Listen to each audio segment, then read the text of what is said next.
Hey crafty friends, it's Carly and today I've got a quick video for you to show you how I created this little fringy ghost. He looks like a piñata, but he's really a little treat bag, perfect for sharing sweets with your friends this Halloween.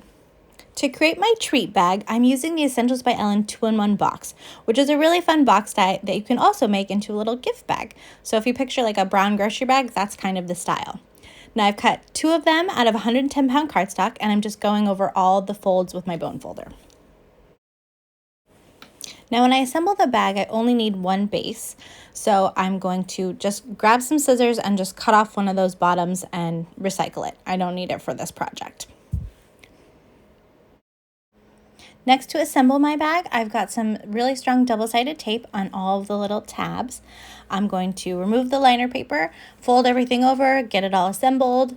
I'm going to do the sides first, and then I can kind of tuck in that bottom piece. And then once I've got that tucked in with the adhesive, I'm going to just put my bone folder in there and like really push down those tabs, make sure they're all good and stuck down. Now at this point, you could add eyes to that white gift bag and it would look like a ghost and it would be so cute. But I have a little bit more time while baby Cal sleeps, so I'm going to add a shape to the front and back, make it look a little more ghosty. So I've got the Essentials by Ellen arches. I found the right size, and I've die cut 4 of them from 110-pound cardstock. And I'll tell you why 4 in a second. Now next I'm going to start decorating the sides of the gift bag with a little bit of fringe. I used my Essentials by Ellen Never Ending Fringe die, which is basically always on my desk because I love it so much. And I just cut plain old white tissue paper. So now I've got white fringe, and I'm just using some liquid glue to adhere it to the sides and fold it around to the front and the back. So I'm just going to keep fringing the side. I'm going to layer all the way up. So I just put the line of adhesive right above the previous fringe and add the next one, and it creates a great amount of fluff. Now, once I've got both sides fringed, I could just add a little bit more fringe to the front, and this would be an adorable ghost. So if you only had that much time, it would be so cute.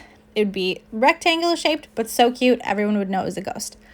I have a little bit more time still. Baby Cal is still sleeping. So I'm going to take these arches that I've die cut, and I'm going to add the tissue paper fringe to those with the same method where I'm using the liquid glue, and I'm going to glue each line of fringe right above the last one.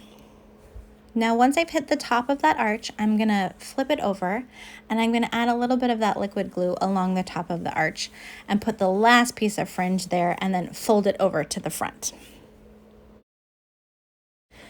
Now, the next step is to fold those sides in. So I'm going to turn it over again, put a little more glue on the back, and then fold the extra fringe sides in. So this is going to give me a beautifully fringed front and kind of a messy back. And that is where that second Essentials by Ellen arch die cut comes in. So then I'm going to add a little bit of adhesive to one of the plain cardstock arches and use it to cover up that messy back. So not only does it kind of hide that, but it also gives it a little bit of extra sturdiness, which is going to be great because we're building a gift bag. Then I'm going to repeat all of that fringing and gluing with the other 2 arches that I die cut. And once I've got a front and a back, I'm going to glue them onto the gift bag. Now I'm putting my glue on top of the fringe on that front there, and it kind of looks like I'm covering up something nice.